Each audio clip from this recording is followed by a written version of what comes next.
பொதுவாக இந்த உலகத்தில் எல்லாருமே எதையோ ஒன்று தேடிக்கிட்டு இருக்கிறாங்க. எதையாவது ஒன்றை உலகத்தில் இருக்கிற மனிதர்கள் தேடிக்கிட்டே தான் இருக்கிறாங்க. ஒரு தேடுதல் என்பது நம்முடைய வாழ்க்கையோடு சம்பந்தப்பட்ட ஒன்றாகத்தான் இருக்கிறது. இப்போது உதாரணமாக எடுத்து பார்த்தா, ஒரு அரசியல்வாதியை எடுத்து பார்த்தா, அவங்க ஒரு பதவிக்காக என்ன செய்கிறாங்க, ஒரு பதவி, ஒரு ஆளுமை நமக்கு கிடைக்கணும் அப்படிங்கிறாங்க. படித்தவங்க வேலை தேடிக்கிட்டு இருக்கிறாங்க. உழைக்கிறவங்க அந்த உழைப்புக்கு தக்கதான ஊதியத்தை வைத்து எதையாவது ஒன்றை, சிலர் நல்ல இடங்களை வாங்க தேடிக்கிட்டு இருக்காங்க. சிலருக்கு நல்ல என்ன சொல்லலாம், வாலிபத்தில் இருக்கிற பிள்ளைகளுக்கு நல்ல புருஷன்மார, நல்ல நல்ல மனைவி அமையும்படியா, இப்படி பல விதங்களில் இந்த பூமி ஒரு தேடுதலின் அனுபவத்தில் தான் இருந்துக்கிட்டே இருக்குது. அதெல்லாம் இல்லைன்னு நம்ம மறுக்க முடியாது. எல்லாருக்குமே ஒரு தேடுதல் இருக்குது. மனுஷன் தேடாத ஒரு இடம், போட்டி போடாத இடம் கல்றதான். அது இல்லைன்னு நம்ம சொல்ல முடியாது. அது இந்த கல்ற எனக்கு வேணும்னு யாராவது, இந்த குழி எனக்கு வேணும்னு யாராவது போட்டி போட்டிருக்காங்களா? எனக்கு தெரில. அந்த ஒரு இடம் தான். மற்றபடி எல்லா இடத்துலையும் போட்டிகளும் தேடுதலும் என்ன செய்யுது, இருக்க தான் செய்யுது. இல்லைன்னு என்ன செய்ய முடியாது, சொல்ல முடியாது. பக்கத்து வீட்டுக்காரங்களுக்கு ஒரு வீடு கட்டி எடுத்து வசதியாக இருந்தால் மனசில் தோணும், நானும் சம்பாதிச்சு நான் என் பிள்ளையும் ஒரு வீடு கட்டிடுவோம் அப்படின்னு ஒரு எண்ணம் வரத்தான் செய்யுது. போட்டி பொறாமை இல்லாத ஒரே இடம் கல்றதான். போட்டி பொறாமை இல்லாமல், அந்த தேடுதல் இல்லாமல் இருக்கிற இடம் நிற்கே ரொம்ப நேரம் இல்லாமல் ஓடிடுறாங்களே. என்ன இந்த செத்தவங்க வீடுகளில் இந்த ஆறுதல் கூட்டம் இல்லை ஞாபகத்தை கூட்டம் வைப்பாங்க. அப்போ அந்த கூட்டங்கள் வைக்கும்போது சாப்பாடு கொஞ்சம் மீதியானா கொண்டு போகிறீங்களான்னு சிலர்கிட்ட கேட்பாங்க. சிலர் வாங்கிட்டு வர மாட்டாங்க. ஏன்னா அந்த வீட்டிலேருந்து வாங்கிட்டு வந்தால் நம்ம வீட்டில் துட்டி விழுந்துடும், செத்து போவாங்கன்னு சொல்லி வாங்க மாட்டாங்க. ஆனால் எங்களை பொறுத்தவரை, ஃபெய்த்தவும் பொறுத்தவரை அந்த வீட்டிலேருந்து தான் வாங்கிட்டு வந்து நல்லா சாப்பிட்றோம். வேண்டான்னு நாங்கள் சொல்ல முடியாது. ஏன்னா மரணத்தை ஜெயமாக விழுங்குற கூட்டம், எப்போ வேணாலும் சாகிறதுக்குரிய கூட்டம். அதனால் அங்கே புரோட்டா கிடைச்சாலும் சரி, இறைச்சி கிடைச்சாலும் சரி, புரட்டு கிடைச்சாலும் சரி, எது கிடைச்சாலும் வாங்கிட்டு வரோம். இங்கே வந்துட்டு தான் இங்கே சொல்லுவாங்க, என்கிட்ட கேட்பாங்க வேணுமானி, நான் தாங்கன்னிடுவேன். நான் எங்கே எது கிடைச்சாலும் வாங்கிட்டு வருவேன். எதுக்குன்னா நமக்கு இல்லாட்டாலும் இன்னொருத்தங்களுக்கு என்ன செய்யும், பிரயோஜனப்படுமேனு வாங்கிட்டு வருவேன். வாங்கிட்டு வந்த பிற்பாடு தான் கேட்டால் யாரும் வேண்டாம் அப்படிம்பாங்க. எதுக்குன்னா ஒரு வேளை அந்த வீட்டில் உள்ளே போல் நம்ம வீட்டிலே மரணம், பயப்படுறாங்க. தப்பு கிடையாது, தேடுகிறாங்க. சரியா? நம்ம இப்போ பிரசங்கத்துக்கு வரும். நம்முடைய பிரசங்கத்துக்குரிய வசனம் லூக்காசு விசேஷம் 19ஆம் அதிகாரம் 10வது வசனம். லூக்காசு விசேஷம் 19:10 வாசிங்க. இழந்து போனதை தேடவும் ரட்சிக்கவுமே மனுஷகுமாரன் வந்திருக்கிறார் என்றார். கர்த்தருடைய பரிசுத்த நாமத்துக்கு மகிமை உண்டாகட்டும். இழந்து போனதை தேடவும் ரட்சிக்கவுமே மனுஷகுமாரன் வந்திருக்கிறார். அல்லேலூயா. எங்கே எதை இழந்தார்? தேடி போகிற இடங்கள். இதை இன்றைய பிரசங்க தலைப்பு தேவன் தேடி போகிற இடங்கள். தேவன் தேடி போகிற இடங்கள். சரியா? அல்லேலூயா. எப்படி வேணாலும் தலைப்பு உங்களுக்கு வசதிக்கு தலைப்பு வைத்துக் கொள்ளலாம். மனிதனை தேடுகிற இடங்கள், மனிதனை தேடுகிற இடங்கள் எப்படி வேணாலும் வச்சுக்கலாம். தேடி போகும் இடங்கள், ஷார்ட்டாக போனால் தேடி போகும் இடங்கள், தேடி போகும் இடங்கள். இழந்து போனதை தேடவும் ரட்சிக்கவுமே மனுஷகுமாரன் வந்தான். ஆண்டவராகிய தேவனுடைய வேலையில் ஒன்று இழந்து போனதை தேடி ரட்சிக்கிற வேலை. அல்லேலூயா. ஆதியாகமத்தில் மனிதனை சிருஷ்டித்து ஆண்டவராகிய தேவன் ஏதேன் தோட்டத்தில் வச்சார். அந்த ஏதேன் தோட்டத்தின் அனுபவத்தில் ஆண்டவர் கிருபையாக அவனை வைத்து ஒவ்வொரு நாளும் பகலின் குளிர்ச்சியான வேலையில் மனிதனை சந்தித்து அவனோடு கூட பேசுகிறது, அவனோடு கூட உலாவுகிற அனுபவம் இருந்துச்சு. சர்ப்பம் அவனை வஞ்சித்த போது தோட்டத்தை விட்டு துரத்தப்படுகிறான். அந்நாள் முதற்கொண்டு அநேக சந்தர்ப்பத்தில் தேவன் பல இடங்களில் தேடி போய் தான் மனிதனோடு பேச வேண்டியது இருந்திருக்கிறது, மனிதனோடு இடைப்பட வேண்டியது இருந்திருக்கிறது, மனிதனை ஆசீர்வதிக்க வேண்டியது இருக்கு. ஏன்னா தோட்டத்தை விட்டு வெளியே வந்த மனிதன் நிலையற்றவனாய் மாறிவிட்டான். விசுவாசத்திலே தன்னுடைய யாத்திரையை புறப்பட்ட ஆபிரகாம் கூட புறப்பட்டு போகிற தேசம் தெரியாத விதத்திலே அலைய வேண்டிய அனுபவங்கள் இருந்திருக்கிறது. வேதத்திலே வாசிக்கும் போது அநேக இடங்களில் அலைந்து திரிந்திருக்கிறார்கள். அவர்கள் அலைந்து திரிந்த இடங்களில் எல்லாம் கூட தேவன் அவர்களை தேடி போகிற அனுபவத்திலே அவளை சந்தித்து அவளை ஆசீர்வதித்திருக்கிறார். இன்றைக்கும் இந்த காலை ஆராதனைக்கு வந்திருக்கிற அருமை சகோதரனே, சகோதரி, அருமை தேவனுடைய பிள்ளையே, தேவன் தேடி போகிற இடங்கள் என்ன எல்லாம் சொல்லி ஒரு 7 இடத்தை உங்களுக்கு நினைவுபடுத்துகிறோம். அந்த இடங்களின் அனுபவத்தோடு ஒரு சின்ன ஆவிக்குரிய அர்த்தத்தை ஒப்புமைப்படுத்தி போகிறோம். எழுத்தின்படியாகவே அப்படி சொல்லப்பட்ட சில இடங்களை உங்களுக்கு முகவரப்படுத்துகிறோம். நிறைய பேசலாம். நம்ம ஒரு ஷார்ட்டாக ஒரு 45-50 நிமிஷத்துக்குள்ள பிரசங்கத்தை முடித்தா நலமாக இருக்கும் என்று நினைக்கிறேன். அல்லேலூயா. இப்போ தேவன் தேடி போகிற இடங்கள். இப்போ ஒரு நாள் நம்மளை கூட ஆண்டவர் தேடி வந்தார். ஜெபாவா ஒரு நாள் ஆண்டவர் தேடி வந்தார். தேடி வந்து கர்த்தர் அவனை ரட்சித்தார். அல்லேலூயா. ஆமாம், இன்றைக்கு இருக்கிற உங்களையும் கூட ஆண்டவர் தேடி வந்து ரட்சித்த நாட்கள் இருக்கும். அல்லேலூயா. எங்கேயோ இருந்திருப்பீங்க, எப்படியோ இருந்திருப்பீங்க, ஆனால் ஆண்டவர் உங்களை தேடி வந்தார். அல்லேலூயா. பைபிளில் சில வசனங்கள் எல்லாம் இருக்குது. அதாவது நம்முடைய ஆண்டவர் தேடி ரட்சிக்கிறதுக்கெல்லாம் அதாவது ஒரு நல்ல இது இருக்கும். பரலோக ராஜ்ய முத்துக்களை தேடுகிற வியாபாரிக்கு ஒப்பாய் இருக்கிறது. அதை கண்டு ஒரு மனுஷன் தனக்குண்டான எல்லாவற்றையும் விற்று அந்த முத்தை என்ன செய்கிறான்? கொள்ளுகிறான். தனக்குண்டான எல்லாவற்றையும் கொடுத்து தான் நம்மை மீட்டார் ஆண்டவர். அல்லேலூயா. உங்களை என்னை முத்தாய் ஆண்டவர் கண்டார். தமக்கு முன்பாக வைக்கப்பட்ட சந்தோஷத்தின் பொருட்டு சிலுவையை சகித்து அவமானத்தை எண்ணாமல் என்று எழுதப்பட்டிருக்கிறது. அவங்க தேவனுக்கு முன்பாக நாம் விலையேற பெற்றவர்களாயிருந்தோம். தம்முடைய குமாரனை விட நாம் விலையேற பெற்றவர்களாயிருந்தோம். அல்லேலூயா. ஆமாம், ஆண்டவருடைய கிருபையினாலே தேவனிடத்தில் கேட்டா உங்களுக்கு பிடிக்குமா அல்லது உங்களுக்கு பிடிச்சது எதுனா நம்ம தான். அல்லேலூயா. உண்மையான வார்த்தை தான். பொல்லாதவர்களாய் நீங்களே உங்கள் பிள்ளைகளுக்கு நல்ல ஈவுகளை கொடுக்க அறிந்திருக்கும் போது பரமபிதா அப்படின்னு எழுதியிருக்கு. ஆண்டவருக்கு ரொம்ப விலையேற பெற்றது எதுனா நாம தான். அல்லேலூயா. இந்த உலகத்திலே மிகப்பெரிய மேன்மையானது எது என்று சொல்லி தேவனிடத்தில் அல்லது நம்ம ஊர் பாஷையில் சொன்னால் கடவுளிடத்தில் கேட்டால் நாம தான் அவங்களுக்கு மேன்மையானவங்க. அல்லேலூயா. நம்ம தான் அவங்களை மேன்மையான. நாம் அவங்களுக்கு மேன்மையாக இருந்ததுனால்தான் தம்முடைய விலையேற பெற்ற ரத்தம் முழுவதையும் கொடுத்து நம்மை மீட்டார். நம்மை மீட்கும்படி கொடுக்கப்பட்ட கிரயம் தம்முடைய ஆத்மாவை மரணத்தில் ஊற்றினார். அல்லேலூயா. மரணம் வரைக்கும் தன்னுடைய ஜீவனை கொடுத்துதான் நம்மளை விலைக்கு மீட்டிருக்கிறார். அல்லேலூயா. மிகப்பெரியது. அதான் சொல்லியிருக்கு, இவ்வளவு பெரிதான ரட்சிப்பை குறித்து கவலையற்று இருப்போமானால் தண்டனைக்கு தப்பித்துக் கொள்வது எப்படி அப்படின்னு எழுதியிருக்கு. இது எந்த அளவுக்கு புரியுதுன்னு எனக்கு தெரியாது. புரிந்தவங்க லைஃப்ல ரொம்ப நன்றியா இருப்பாங்க. ஏன்னா தேவனுக்கு தேவனை விட நம்ம தான் முக்கியம். அல்லேலூயா. தேவனுக்கு தேவனை விட நம்ம தான் முக்கியம். அல்லேலூயா. ஆமாம், இந்த உலகத்தில் பார்த்தீங்கன்னா சில தாய்மார்லாம் மோசமான புருஷன்மார் கூட வாழ்வாங்க. என்ன அப்படின்னு கேட்டால், 2 பிள்ளைகளை பெற்றுட்டேன் அதனால் வாழ்கிறேன். என்ன செய்கிறது, ஒரு பொம்பளை பிள்ளையை பெற்றுட்டேன், அவன் எப்படியும் பிழைச்சிக்கிடுவான், ஆனால் அவளை விட்டுட்டு நான் ஏதாவது செய்துட்டேன்னா அவள் அனாதை ஆயிடுவாளே. சிலர் கட்டி கொடுத்துட்டு கூட உயிரோடு இருக்க நினைப்பாங்க. எதுக்குன்னா அவளுக்கு ஒரு குழந்தை 2 குழந்தை பிறந்துச்சுன்னா கூட அந்த குழந்தைகளை கொஞ்சம் பராமரிக்கிறதுக்கு மாமியார் எப்படி இருக்கிறாங்கன்னு தெரியாது. நான் இருந்தேன்னா கொஞ்சம் அந்த குழந்தைகளுக்கு அவளுக்கு வளர்த்து ஆளாக்குறதுக்கு வாய்ப்பு இருக்குமேன்னு நினைப்பாங்க. பெத்த நாட்களில் மட்டுமில்லை, கட்டி கொடுத்த பிற்பாடு கூட அந்த பேர பிள்ளைகளுக்காக கூட கொஞ்ச நாள். இது நல்ல தாய்மாருக்கு இருக்கிற விருப்பங்கள். அல்லேலூயா. நிறைய இந்த உலகத்தில் வாழ்கிற நிறைய தாய்மார்கள்லாம் இந்த பூமியில் வாழ்ந்துக்கிட்டு இருக்கிறதுக்கு ஒரு நோக்கம் இதான். அல்லேலூயா. வாழ்க்கை அமைந்த அமைப்புகள் எல்லாம் வித்தியாசமாக இருந்தாலும் அந்த பிள்ளைகளுக்காக வாழ்கிறாங்க. அப்படி இந்த உலகத்தில் பொல்லாதவர்களாகிய பெற்றோர்களுக்குள்ளே எண்ணம் இருக்குமானால் சர்வ வல்லமுள்ள தேவன் தம்முடைய சாயலின்படி தம்முடைய ரூபத்தின்படி உண்டாக்கப்பட்ட மனுஷன் வீழ்ந்த போது அவனை விட்டு விடுவாரா? விட்டுவிட முடியுமா? விட்டு விட்டால் தான் அது தேவனாகுமா? அல்லேலூயா. தேவனுடைய நல்ல குணத்தில் ஒரே குணம், நல்ல குணம் என்னன்னு சொன்னால், தன்னை விட தேவனுக்கு தன்னை விட நம்மளே பார்த்து தன்னை தான் வெறுத்து தன் ஜீவனை எடுத்து என்னை பின்பற்றாவிடாது எனக்கு சீசனாக இருக்க மாட்டேன்னு சொன்ன தேவனிடத்தில் கேட்டால், என் ஜீவனை விட, என் வல்லமையை விட, என் பராக்கிரமத்தை விட, எனக்கு இருக்கிற எல்லா மகிமையை விட எனக்கு முக்கியமானது நீ மட்டும்தானே சொல்வார். அல்லேலூயா. உங்களுக்கு எந்த அளவுக்கு புரியுதுன்னு எனக்கு தெரியாது. புரிஞ்ச அளவுக்கு புரிஞ்சு கொள்ளுங்க. கர்த்தரிடத்தில் ஆண்டவரிடத்தில் கேட்ட, ஆண்டவரே உங்களுக்கு எது முக்கியம் அப்படின்னு கேட்டா, என்னை விட படைப்பாளியாகி என்னை விட படைக்கப்பட்ட வஸ்துவாகிய நீ தான் எனக்கு மேன்மைன்னு சொல்வார். அல்லேலூயா. விலையேற பெற்ற ரத்தத்தினால் மீட்கப்பட்டிருக்கிறோம். அல்லேலூயா. அவருடைய ஜீவனால் மீட்கப்பட்டிருக்கும். எழுத்தின்படி தேவனாகிய கர்த்தர் இந்த பூமியிலே வாழ்ந்த போது தேடி போன சில இடங்களை ஒப்புமைப்படுத்தி இந்த காலை ஆராதனையில் உங்களோடு கூட பேசும்படி விரும்புகிறோம். தேவன் தேடி போகிற இடங்கள் எது? முதலாவது, கர்த்தருடைய பரிசுத்த நாமத்துக்கு மகிமை உண்டாகட்டும். மத்தேயு சுவிசேஷத்தில் வாசிக்கும் போது வேதம் நமக்கு சொல்லிக் கொடுக்கிறது. 4ஆம் அதிகாரம் 13 இருந்து 15, ஏசாயாவுடைய புத்தகம் 9ஆம் அதிகாரம் 1-2 வாசித்தால், மத்தேயு சுவிசேஷம் 4:13 இருந்து 15, ஏசாயாவுடைய புத்தகம் 9ஆம் அதிகாரம் 1-2 வசனத்தை வாசிக்கும் போது, வாசியுங்கள்.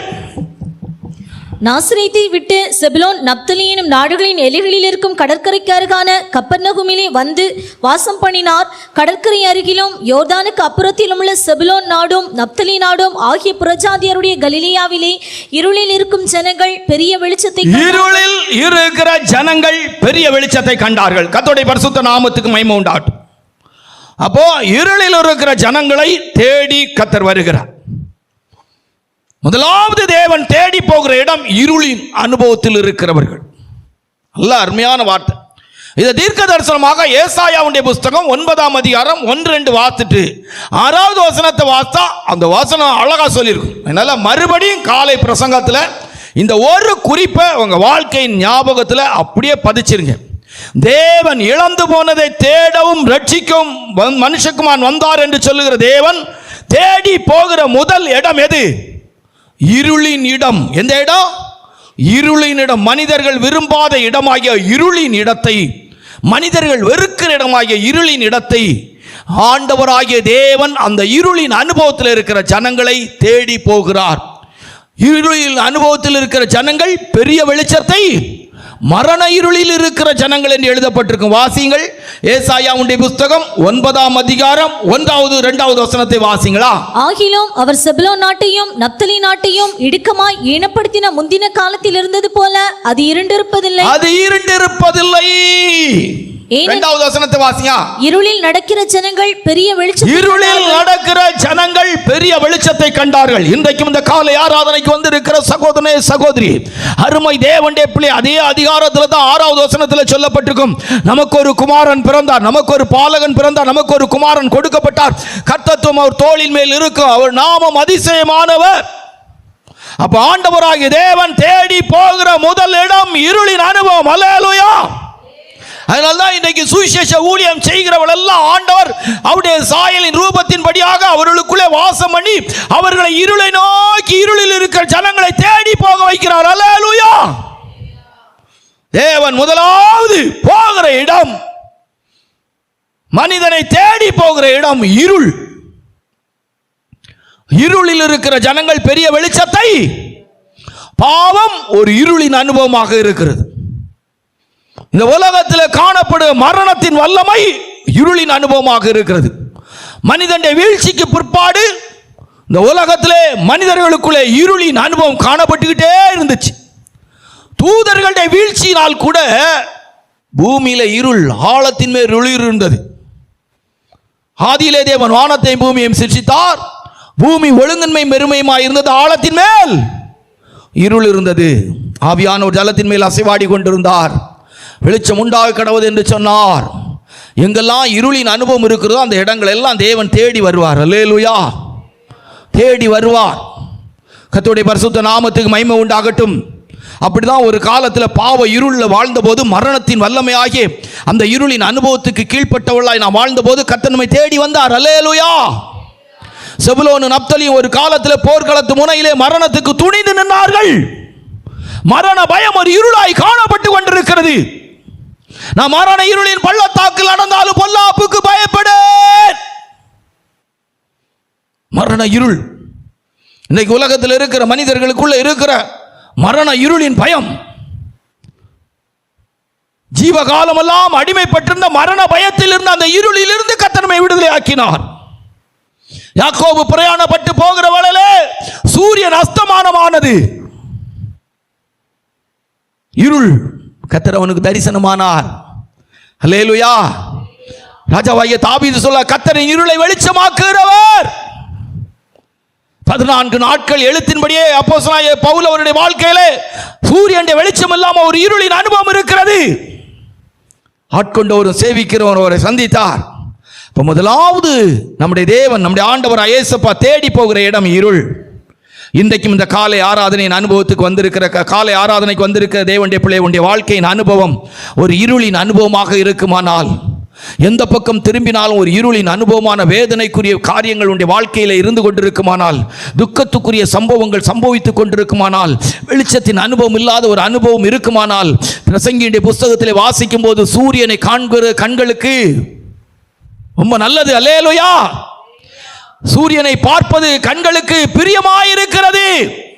வெளிச்சம் எல்லாருக்கும் விருப்பமான ஒன்று. வெளிச்சம் ஒரு மனிதனுக்கு ஆசீர்வாதத்துக்கு அனுபவமாக இருக்கிறது.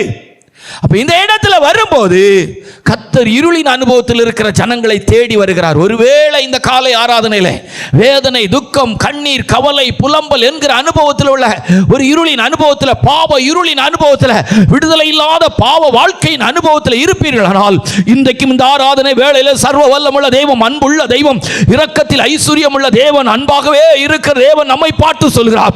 இருளின் ஜனங்களாகி உங்களை பார்த்து சொல்லுகிறார், உங்களை தேடி இன்றைக்கும் இந்த ஆராதனை நேரத்தில் உங்களை விடுவிக்கும்படியாய் நான் வந்திருக்கிறேன். அல்லேலூயா.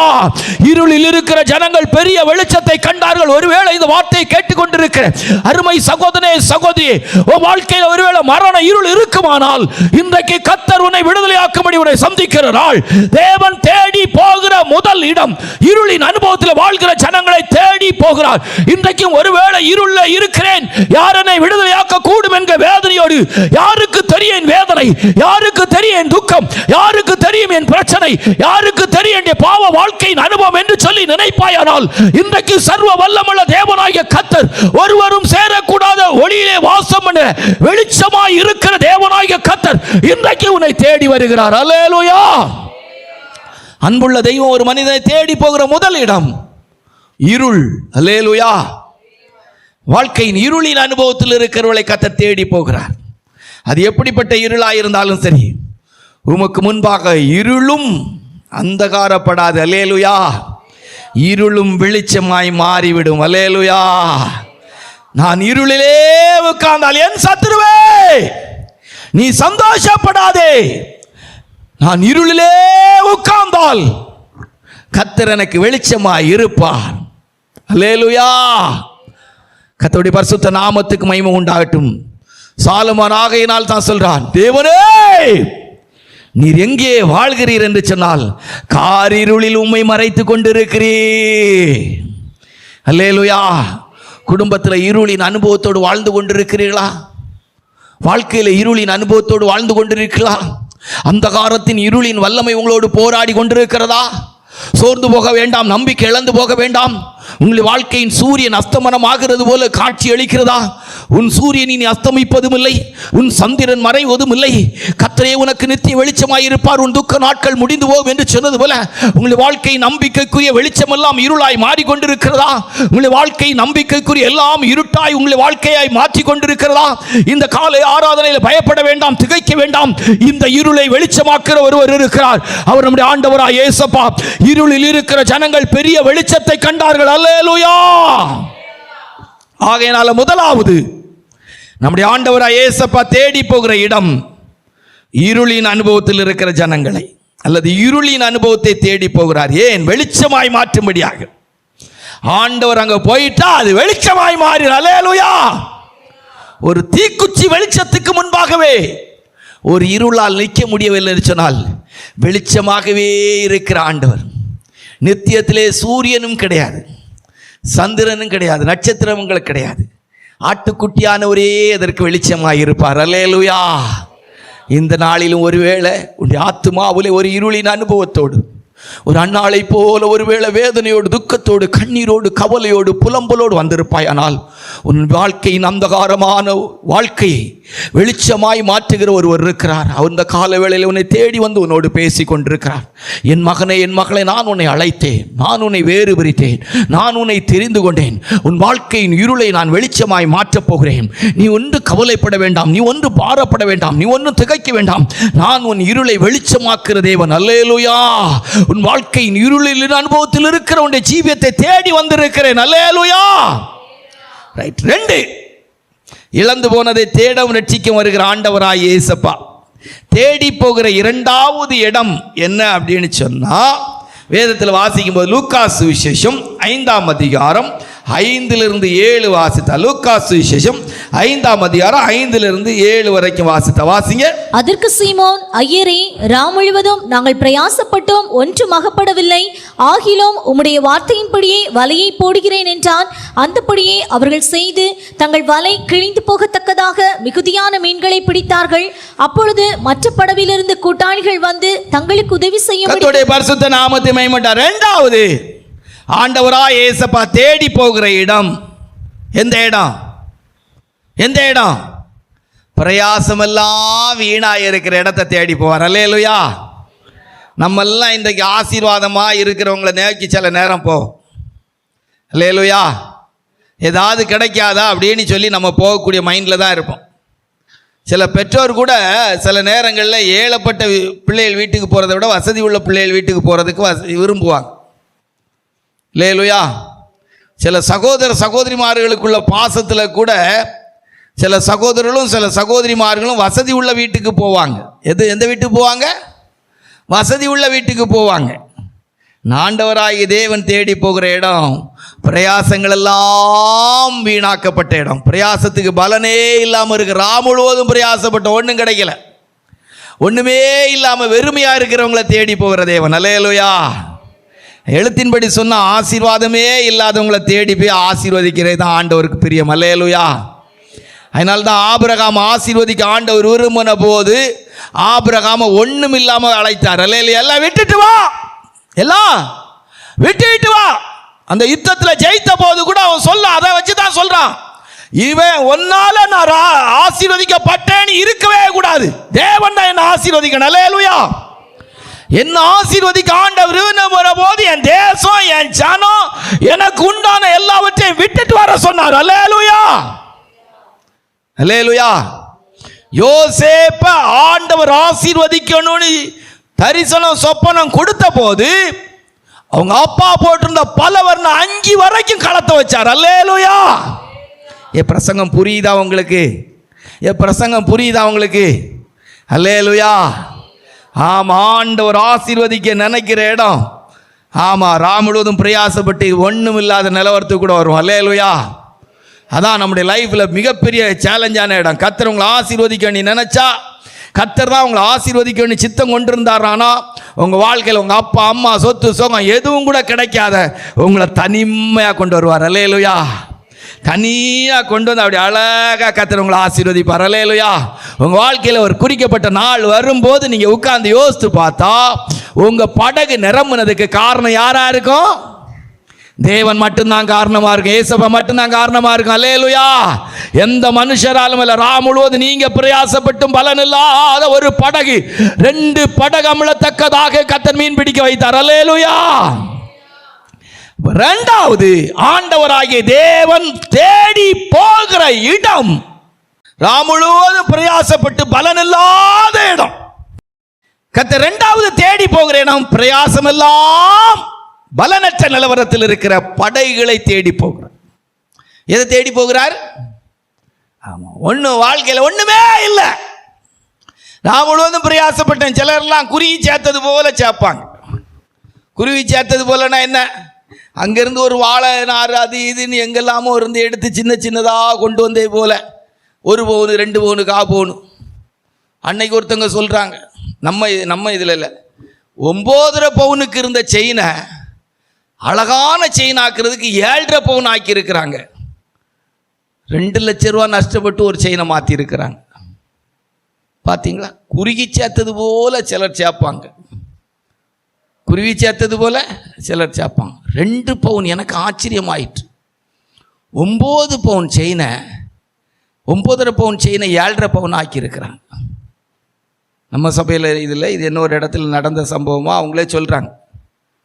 அவங்க கணவனார் சொல்கிறார், இப்படி இவளுக்கு 9.5 பவுன் செயினை 7.5 பவுன் ஆக்கிட்டார். 2 பவுன் நஷ்டப்பட்டு தனக்கு அலங்காரமான செயினாக மாற்றிருக்கிறாங்கன்னு சொல்லி. நம்ம ஆட்கள் மோஸ்ட்டு அதிகமாக போடுறதில்ல, போடுறவங்க சொல்லியும் கலத்த போகிறதில்ல, கலத்தாதனால நம்ம வருத்தப்பட போகிறதில்ல. அடிக்கடி சொல்லுவேன், அவங்கவுங்க போகிற பாதையில் அவங்கவுங்க பட்டுக்கிட்டு போகிறாங்க. செயின் கூட இருக்கும், உயிர் இருக்குமான்னு தெரியாதே. செயின் கூட இருக்கும், சரீரத்தில் சுகம் இருக்குமான்னு தெரியாது. எனக்கு தெரிஞ்ச விதத்தில் சொல்கிறேன். சிலர்லாம் சம்பாதிக்கையில் சில பாட்டிமாரு கூட ஆசைகள் இருக்கத்தான் செய்யும். ஒன்றுமே இல்லாட்டாலும் பித்தாளையிலே போட்டிருக்கேன். சிலருக்கு அதுவே கண்ணு கெடுப்பாரு. பித்தாளையில் போடக்கூட விட மாட்டேங்கிறீங்களே, அது கூட உங்களுக்கு கண்ணு கெடுப்பாங்கிறாங்க. எனக்கு கண்ணு கெடுப்பு ஒன்றும் கிடையாது, நீங்கள் போட்டா என்ன போடாட்டா எனக்கு நல்ல நம்பிக்கை வரும். செத்தா அவங்கள நல்ல முறைக்கு கலத்தி தான் அடக்கம் பண்ணுவோம். அல்லேலூயா. அது வரைக்கும் இப்படி போட்டுக்கிட்டு கிடுக்கிடுக்கிடுன்னு எனக்கு இருக்குன்னு காட்டுறதுனாலையோ இல்லை ஒன்றும் அங்கே ஒன்று இன்றைக்கி இருக்கு. நான் அடிக்கடி இப்போ நினைப்பேன், பவுடரே வருத்தப்படுது உங்கள் கலர்களை பார்த்து. தங்கம் வருத்தப்படும், உனக்கெல்லாம் தங்கமே இந்த தங்கம் தேவையா? உங்களுக்கு தெரியாது. அதுக்கிட்ட அதை பேச விட்டு கேட்டு பார்த்தீங்கன்னா தான் அது சொல்லும். நிறைய இருக்கு, நிறைய சொல்லுது. பேயே சிலரை பார்த்து வருத்தப்படுது. என் கலர் கருப்புன்னு நீ பிடிக்கலை இன்னைக்கு சொல்ல, ஆனால் அந்த கருத்த கலரை தானே அவன் வெள்ளை மண்டைக்கு அடிச்சுக்கிட்டு திரியிறா அப்படின்னு சொல்லி பேயே குற்றப்படுத்தக்கூடிய இடம் இருக்குது. ரைட், ஓகே, நம்ம கருத்துக்கு வந்துடும். நமக்கு அவசியம் இல்லாத சரி எப்படி உள்ளே போயிட்டோம், சரி போயிட்டா நம்ம பேசாமல் வர முடியும். அப்போ பிரயாசங்கள் எல்லாம் வீணான இடத்தை நோக்கி ஆண்டவர் வருகிறார். பிரயாசங்கள் எல்லாம் எவ்வளோ பிரயாசப்பட்டு ஒரு சீட்டை போடுவாங்க, அதை போடுவாங்க, இதை போடுவாங்க, அங்கே வைப்பாங்க, இங்கே வச்சிருவாங்க. புதுத்தாள் 500 ரூபா கிடச்சா அங்கே கொண்டு வச்சிருவாங்க, இங்கே கொண்டு வச்சிருவாங்க. திடீர்னு ஒரு தேவை வந்துடும். நம்ம ஆட்கள் அதிகம் கொடுக்குற இடம் ஒன்று மருத்துவமனை, ஊழியக்காரங்களும் சேர்ந்து இப்போ போகிற இடம் மருத்துவமனை, ஆஸ்பத்திரி.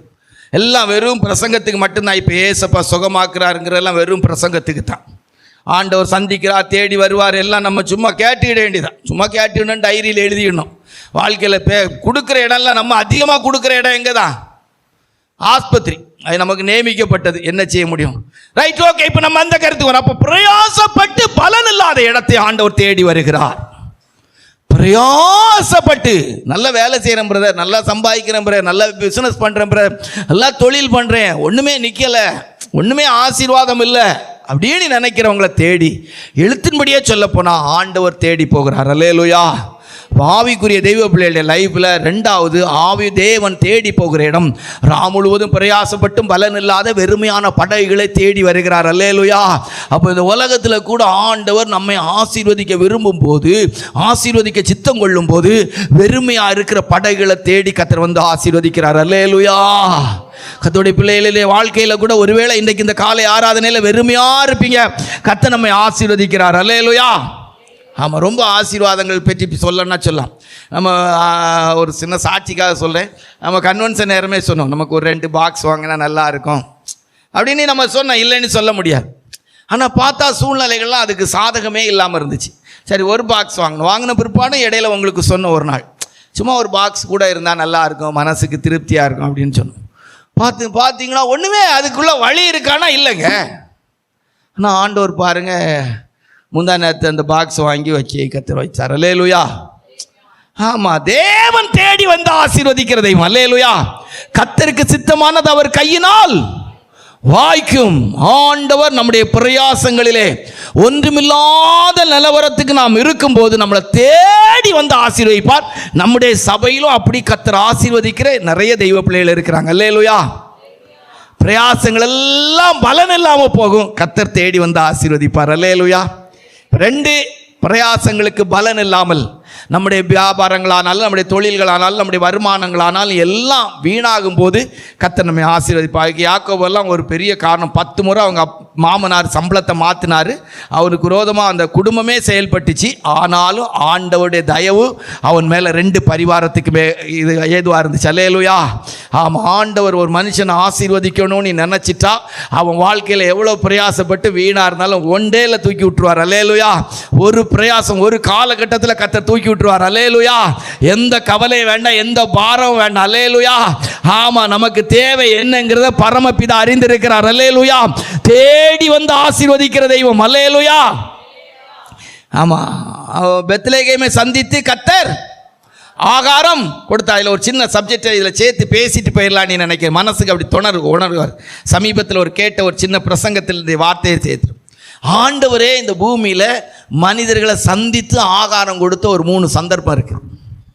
ஆதி ஆகமத்தில் வாஸ்து பார்த்தீங்கன்னா, ஆதி ஆகமத்தில் ஆபிரகாம் 14ஆம் அதிகாரத்தில் வாஸ்தா ஒரு யுத்தத்தில் ஜெயித்து வரும்போது மெல்கிசேதேக் என்கிறவர் அப்பமும் திராட்சை ரசமும் கொண்டு போய் கொடுத்தார். அல்லேலூயா. அப்பமும் திராட்சை ரசமும் கொண்டு கொடுத்தார். இருக்கா? வாசிங்க, எத்தனாவது வசனம்? 18 வாசிய. ஆதியாகமம் 14:18 வாசியா. அன்றியும் உன்னதமான தேவனுடைய ஆசாரியனாய் இருந்த சாலேமின் ராஜாவாகிய மெல்கிசேதேக்கு அப்பமும் திராட்சரசமும் கொண்டு வந்து அவனை ஆசீர்வதித்து. போதும், ஆண்டவரே ஆபிரகாமுக்கு என்ன செய்திருக்கிறாங்க? சாப்பாடு. அப்புறம் 1 ராஜாக்களின் புஸ்தகத்தில் 19ஆம் அதிகாரம் வரும்போது 5வது வசனத்தில் வாசிக்கும் போது அங்க தூதனை வச்சு சாப்பாடு கொடுக்கிறார். வாசிங்க. ஒரு சூரிச்செடியின் கீழ் படுத்துக்கொண்டு நித்திரை பண்ணினான். அப்பொழுது ஒரு தூதன் அவனை தட்டி எழுப்பி எழுந்திருந்து போஜனம் பண்ணு என்றான். பாத்தீங்களா? சாப்பாடு கொடுத்தார். அல்லேலூயா. எவ்வளோ பெரிய ஆசீர்வாதம். உங்களுக்கெல்லாம் இதை நம்ப முடியுமான்னு தெரில. 34 வருஷமாக இதான் வேலையே. ஒரு நாள் 2 நாள் 34 வருஷம் இப்படியே தின்னு வாழ்ந்துருக்கிறேன். அல்லேலூயா. ஏங்க ஆமாவா இல்லையா? பிரதர் எங்கேயும் வேலைக்கு போகிறாரா? வேலைக்கு போகிறாரா? இல்லைங்க. ரொம்ப ஆசீர்வாதமான அனுபவம். எனக்கு ரொம்ப மறக்க முடியாத ஒரு சம்பவம் என்னென்னா, அந்த ராமேஸ்வரத்துக்கு நாங்கள் எல்லா தெய்வ பிள்ளையெல்லாம் போனோம். ராமேஸ்வரம் போனோம். அங்கே எங்களுக்கு சாப்பாடு தந்தது ஒரு பெரிய ஆச்சரியம். அல்லேலூயா. 4 நேரம் சாப்பாடு சும்மா சாப்பிட்டு வந்தோம். அதுக்காகவே போகலான்னு தோணுது. நல்ல மீன், ஃப்ரெஷ் மீன், குழம்பு, பொரிப்பு, சூப்பராக எல்லோரும் நல்லா சாப்பிட்டோம். அதை ஒரு தாய் வீட்டில் சாப்பிட்டது போல் விழுந்து விழுந்து கவனிச்சாங்க. முகத்தில் ஒரு முகக்கோணலே இல்லை. அல்லேலூயா. மீன் வேணா மீன், பொரிப்பு வேணா பொரிப்பு, என்ன வேணாலும் வேணா அப்படின்னு சொல்லி தீபாவளி ராத்திரி சாப்பாடு இல்லாமல் மதுரையில் ஒரு கூட்டம் அலைஞ்ச காலத்திட்டத்தில் நாங்கள் அருமையாக உட்காந்து சுகமாக சாப்பிட்டு சுகமாக தூங்கி வந்து இறங்கணும். அல்லேலூயா. புரியுதா உங்களுக்கு? தேவன் நம்மை சந்தித்து ஆகாரம் கொடுத்து தருவார். அல்லேலூயா. தூதன் தட்டி எழுப்பி சாப்பாடு கொடுத்தான். நான் உங்களுக்கு சொன்னோம் பார்த்தீங்களா, அந்த இன்னொரு இதுக்கு முந்தைய ஒரு பிரசங்கத்தில் சொன்னேன். அவங்கள்ட்ட சொன்னோம், ராத்திரி தங்குறதுக்கு மட்டும் இடம் தந்தா போதோனி. அந்த பாஸ்டர் சொன்னாங்க, கத்திற்கு சித்தமான வர்ற கன்வென்ஷன் அந்த பாஸ்டர் தான் நம்ம கன்வென்ஷனுக்கு கூப்பிடலான்னு இருக்கோம். அன்புதாஸ் பாஸ்டர் ஜோம் பண்ணிவிடுங்க. நல்ல கன்வென்ஷன் பிரசங்கியார் வருவாங்க. வந்து அவங்கள கூப்பிடணும் தான் டேட்டு கொடுக்கணும். இப்போவுமே கேட்டுறோன்னு இருக்கிறோம். ஜோம் பண்ணிவிடுங்க. அப்போது அவங்க சொன்னாங்க, வெளியே சாப்பாடு போகும் வரைக்கும் நீங்கள் செலவு பண்ணுறதா இருந்தால் அந்த ஏரியாவுக்கே வராண்டான்னாங்க. அதிகாரமாக சொன்னாங்க. உண்மையில் எனக்கு ஆச்சரியமாக இருந்தது. என்ன இருக்கிறாங்க சிஸ்டர்ஸ், நான் ஃபோன் பண்ணி, ஐயா இப்படி வர்றோம், ராத்திரி ஒரு 10-11 மணிக்கு வருவோம், தங்கிக்கிட மட்டும் நீங்கள் வசதி உண்டான், இந்த பேசவே கூடாது, வந்ததுலேருந்து போகும் வரைக்கும் என் செலவு அப்படின்னா எங்கள் செலவு தான், அப்படின்னா வந்தால் போதும், இல்லைன்னா வரவே வேண்டான்னாங்க. அல்லேலூயா. சோத்திரம். நம்ம கூட அப்படி செய்வோமான்னு தெரியலை. அல்லேலூயா. கர்த்தர் நம்மை சந்தித்து ஆகாரம் கொடுக்குறார். நல்ல படுக்கிறதுக்கு இடம், நல்ல பாத்ரூம் வசதி. நம்ம ஜனங்களெல்லாம் என்ன சந்தோஷம். அல்லேலூயா. விட்டு அங்கே இருந்துடலான்னு யோசனை. ஏன்னா அதுவும் ஒரு சன்னியாசி கூடாரம் தான். அல்லேலூயா. ஆமாம், அதுவும் ஒரு சன்னியாசி கூடாரம். அதனால் விட்டு அங்கே இருந்துறதுக்கு வாய்ப்பு தான். சரி, அப்போது ரெண்டாவது ஆண்டவர் சந்தித்து ஆகாரம் கொடுத்தது, அதுக்காக எடுத்தது. 3 வேதத்தில் வாசிக்கும் போது வேத புஸ்தகம் நமக்கு சொல்லிக் கொடுக்கிறது. யோவான் சுவிசேஷம் 11ஆம் அதிகாரத்தில் 13வது வசனம்னு நினைக்கிறேன். யோவான் சுவிசேஷம் 21, 11 இல்லை 21, 13 வாசியா. அப்பொழுது இயேசு வந்து அப்பத்தையும் மீனையும் எடுத்து அவர்களுக்கு கொடுத்தார். அப்பத்தையும் மீனையும். ஆமாம், 5வது வசனத்தில் ஆண்டவர் உங்ககிட்ட புசிக்கிறதுக்கு ஏதாவது இருக்குதா பிள்ளைகளேன்னு கேட்டாங்க. அவங்க அன்னைக்கு ராமுழுவதும் பிரயாசப்பட்டு ஒன்றும் இல்லை, பசி, 3 வருஷம் நல்ல சாப்பாடு, ஆண்டவர் கூட இருந்ததுனால நல்ல சாப்பாடு. அல்லேலூயா. வனாந்திரத்தில் எனக்கு இன்னைக்கு காலையில் கூட அந்த வேத பகுதியை வாசித்த போது எனக்கு ரொம்ப பிடிச்சிருந்து. மத்தேயு சுவிசேஷம் 15ஆம் அதிகாரத்தில் சீசர்கள் சொல்லுகிறாங்க, ஆண்டவரே இந்த வனாந்திரத்தில் திருப்தியாக சாப்பாடு கொடுக்கறதுக்கு என்ன இருக்குன்னு கேட்குறாங்க. அப்போ தான் புரிஞ்ச, ஆண்டவர் எப்போவுமே திருப்தியாக சாப்பாடு போடுறவர். அல்லேலூயா. எப்படி சாப்பாடு கொடுக்குறவர் ஏசப்பா? எப்படி சாப்பாடு கொடுக்குறவங்க? அப்போ தான் எனக்கு சந்தோஷமாக இருந்துச்சு. அப்போ ஒரு சபையில் ஒரு கன்வென்ஷன், ஒரு சபையில் சாப்பாடு போட்டால் எப்படி போடணும்? ஏசப்பா இருக்கிற சபையில் எப்படி சாப்பாடு போடுவாங்க? எப்படி போடுவாங்க, எப்படி போடணும்? சந்தைக்கு போய் வெள்ளரிக்காய் விலை குறைவுன்னு சொல்லி வெள்ளரிக்காய் வாங்கி கொண்டு வந்து வெள்ளரிக்காய் கூட்டு வச்சு ஒரு பருப்பு இது வச்சு போடணும். அல்லேலூயா. அப்படி தானே போடணும்? இல்லை, திருப்தியாக சாப்பாடு போடணும். அல்லேலூயா. எப்படி சாப்பாடு போடணும்? நீங்கள் உங்கள் வீட்டில் விருந்து வச்சு உங்கள் கூட ஆண்டவர் இருந்தால் எப்படி சாப்பாடு போடணும்? எப்படி போடணும்? திருப்தியாக போடணும். அந்த வசனத்தை வாசிங்க. மத்தேயு சுவிசேஷம் 15ஆம் அதிகாரத்தில் இந்த வசனத்தை சொல்லி வாசிங்க. 37 வாசிங்க. எல்லாரும் சாப்பிட்டு திருப்தி அடைந்தார்கள். ஏங்க திருப்தி அடைந்தார்கள் என்கிறதல்ல, சீசர்கள் சொல்லுறாங்க இவங்க எல்லாருக்கும் திருப்தியா சாப்பாடு போட முடியாதுங்கிற ஒரு வார்த்தை அங்க சொல்லுவாங்க. அதை வாசிங்க. 33 வாசிங்க. 33. அதற்கு அவருடைய சீஷர்கள், இவ்வளவு திரளான ஜனங்களுக்கு திருப்தி உண்டாகும். நல்லா கவனிச்சு கொள்ளுங்க. ஆண்டவருக்கு மனது எப்படிப்பட்ட மனது, ஏசப்பாவுக்கு மனது எப்படிப்பட்டதுன்னு கேட்டா, ஆண்டவர் எப்படி சாப்பாடு கொடுப்பாங்க? ஐயா உம்ம மனசுப்படி இங்க திருப்தியா சாப்பாடு கொடுக்க வாய்ப்பு இல்லைன்னாங்க. ஆனா எப்படி சாப்பிட்டாங்களா? திருப்தியா சாப்பிட்டாங்க. அல்லேலூயா. ஆமாம், அதே போல தான் ஏசப்பாவோடு 3 வருஷம் சுற்றி திரிஞ்சு நல்லா தின்னு எடுத்திருந்தாங்க சீசர்கள். கவலையே இல்லாமல் கஞ்சிக்க வழி இல்லாத நிலவரம் வந்த உடனே மீன் பிடிக்க போயிட்டாங்க. போன இடத்துல மீன் கிடைக்கல. ஆண்டவர் நைஸாக போய் கேட்டாங்க, எப்பா தங்கங்களே சாப்பாடு ஏதாவது இருக்கான்னு சொல்லி கேட்டாங்க. புசிக்கிறதுக்கு ஏதாவது இருக்கான்னு கேட்டாங்க. அல்லேலூயா. அவங்க புரிஞ்சுக்கிட்டாங்க இது நம்ம ஐயர் தான் சொல்லிட்டு எல்லாம் வெளியே வந்தாங்க. வந்தா அழகா சாப்பாடு ரெடி பண்ணி வச்சுருந்தார். அல்லேலூயா, அல்லேலூயா. ஏன் எவ்வளோ நல்ல தெய்வம். அல்லேலூயா. எத்தனை பேர் இன்றைக்கு விசுவாசிக்கிறீங்க? இழந்து போனதை தேட ஒரு ரட்சிக்க வந்த தெய்வம் என்ன தேடி வந்து எனக்கு சாப்பாடு தருவார். அல்லேலூயா, அல்லேலூயா. ஆமாம், 34 வருஷம் ஜெபா பிரதருக்கு தேடி வந்து சாப்பாடு கொடுத்து ஆசீர்வதிச்சு வச்சிருக்கிறார். அல்லேலூயா. கூப்பிட்டு சில இடங்களில் சாப்பாடு தராங்க. அல்லேலூயா. நல்ல சாப்பாடு தராங்க. அல்லேலூயா. நல்ல சாப்பாடு சாப்பிட்றேன். அல்லேலூயா. அதனால தானே பொசுன்னு இருக்கிறோம். அல்லேலூயா. ஆமாவா இல்லையா? உங்களுக்கு கிடைக்கிதா? உங்களுக்கு ஆண்டவர் போஷிக்கிறாரா? உங்களை தேடி வந்து சாப்பாடு தாராங்களா? இழந்து போனதை தேட ஒரு ரட்சிக்கவும் மனுஷகுமாரன் வந்தார். அல்லேலூயா. ஆமாம், சிலருக்கு ஆண்டவர் தேடி போய் கொடுத்தாலும் வேண்டான்னிடுவாங்க. நம்ம என்ன செய்ய முடியும்? தேடி போய் வெளியே வந்தபோது 13வது வசனத்தை இப்போ வாசிங்க. 21:13 யோவான் சுவிசேஷம் 21:13 வாசிங்க. வாசிங்க வாசிங்க வாசிங்க. அப்பொழுது இயேசு வந்து அப்பத்தையும் மீனையும் எடுத்து அவர்களுக்கு கொடுத்தார். அப்பத்தையும் மீனையும் எடுத்து அவர்களுக்கு கொடுத்தார். அல்லேலூயா. இரண்டாவது, நம்முடைய ஆண்டவராய் இயேசுப்பா தேடி போகிற இடம், பிரயாசம் எல்லாம் வீணா இருக்க இடம், வறுமை, பசி, பட்டினி, கடன், பிரச்சனை, பணம் இல்ல, பொருள் இல்ல, ஒரு நாளும் கவலைப்படாங்க. ஆண்டோட்டு உரிமையா கேளுங்க. அப்பா தேடி போய் ஆசீர்வதிக்கிறவர் அல்லவா? அல்லேலூயா, அல்லேலூயா. பசியா இருக்கு ஏசப்பா, இதெல்லாம் சாப்பிடணும்னு ஒரு எண்ணம் இருக்கு ஏசப்பா, தாங்க ஏசப்பா. அல்லேலூயா, அல்லேலூயா. ஒரு நாள் ரீசெண்டாக நடந்த சம்பவம், சரியா? வண்டியில் புறப்பட்டு போயிட்டேன் விசிட்டிங். ஆனால் எனக்கு மனசில் வந்து அந்த வீட்டில் காணிக்கே வாங்கக்கூடாது இன்னைக்கு அப்படின்னு நான் நினச்சி போகிறேன். ஒரு வியாதிப்பட்டவங்களுக்காக ஜோமன் நடந்த சம்பவத்தை அப்படிச்சு.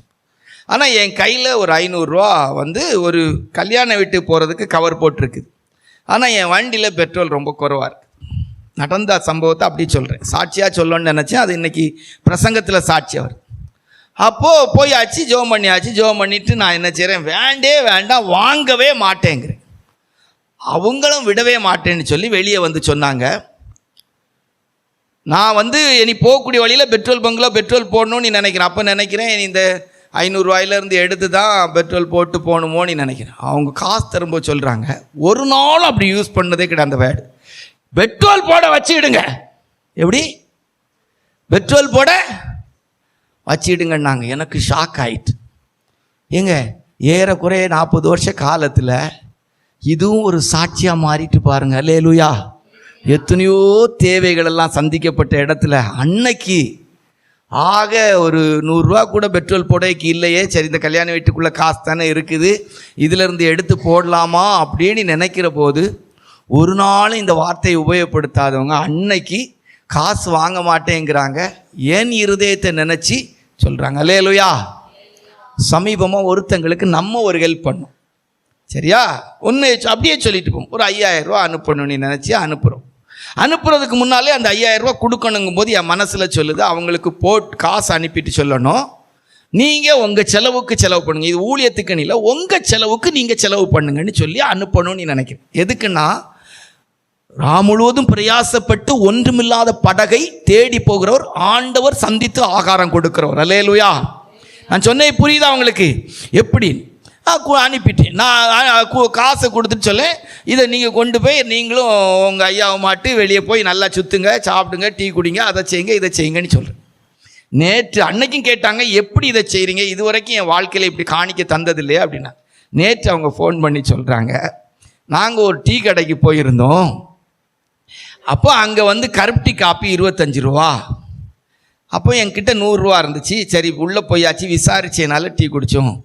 அங்கே அந்த தானிய வகைகளில் உள்ள ஐட்டங்கள்லாம் இருந்துச்சு, அது சாப்பிடணுன்னா ஒரு ஆளுக்கு 10, 200, 300 ரூபா ஆகும் போல் தெரிஞ்சுது.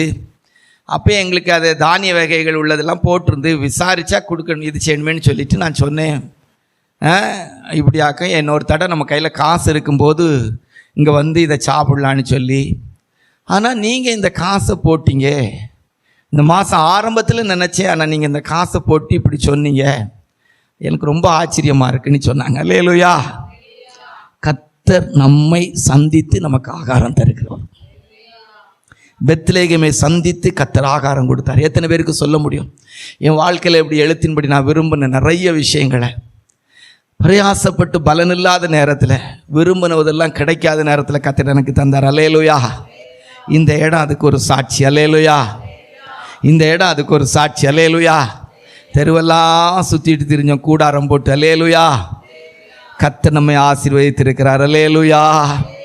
கடைசியாக ஒரு மரக்கூடாரத்தை களத்துற அன்னைக்கு நல்ல காலம் ராஜமணி அண்ணன் சாக வேண்டியது. கர்த்தர் அன்றைக்கு பாதுகாத்தார். அவர் ஓக்கில் அந்த குரங்கு குட்டி மாதிரி தாவி நல்ல காலம் மரம் இது செய்து. ஆனால் இன்றைக்கு பாருங்கள், அருமையாக கர்த்தர் வச்சிருக்கிறார். அல்லேலூயா. நான் முழுவதும் பிரயாசப்பட்டு பலனில்லாத படகை தேடி கர்த்தர் வந்தார். 2 படகு அமில மீன் கொடுத்தார். அல்லேலூயா. இன்றைக்கும் ஒருவேளை என் பிள்ளையை கட்டி கொடுக்க என்கிட்ட பணம் இல்லை, பொருள் இல்லை, வசதி இல்லை, ஆசீர்வாதம் இல்லை, ஒன்றும் யோசிக்காத, மனப்பூர்வமாக சொல்கிறேன், மன திருப்தியோடு சொல்கிறேன், கர்த்தர் உன்னை சந்தித்து ஆகாரம் தருவார். அல்லேலூயா. கர்த்தர் உங்களை போஷித்து காப்பாற்றுகிறவர். அல்லேலூயா. கடன் பிரச்சனையோடு இருக்கிறேன், நான் முழுவதும் பிரயாசப்பட்டும் பலனில்லாத நிலவரத்தில் எவ்வளோ உழைச்சாலும், எவ்வளோ சம்பாதிச்சாலும், எவ்வளோ சேர்த்தாலும், எவ்வளோ கடத்தை அடைக்க நினைச்சாலும் கவலைப்படாங்க. ஆண்டவர் இந்த வார்த்தையை அப்படியே நம்புங்க. ஆண்டவரே, அன்றைக்கு நான் முழுவதும் பிரயாசப்பட்டு பலனில்லாத பேதுருடைய படகை தேடி போய் ஆசீர்வதிச்சிங்களே, உடைய வார்த்தையை கேட்டுக்கொண்டிருக்கிறேன் ஐயா, உடைய வார்த்தைக்கு ஒப்பு கொடுக்கிறேன் ஐயா, என்னை என் குடும்பத்தை ஆசீர்வதிங்க. அல்லேலூயா. 2வது, தேவனாகிய கர்த்தர் தேடி போகிற இடம் ராம் முழுவதும் பிரயாசப்பட்டு பலனில்லாத படகை தேடி போவார். 3வதாக, இனி கொஞ்சம் குயிக்காக போவோம், என்ன சமயம் ஆயிட்டுல, என்ன எப்படி நேரம் ஆயிட்டு. அப்போ 3வது, ஆண்டவராய் இயேசப்பா தேடி போகிற இடம் எது என்று சொன்னால், வேதத்தில் வாசிக்கும் போது அப்போஸ்தலர் 9ஆம் அதிகாரம் 1லிருந்து 5 வரைக்கும் வாசித்தா. அப்போஸ்தலர் 9 1லிருந்து 5 வரைக்கும் வாசித்தா.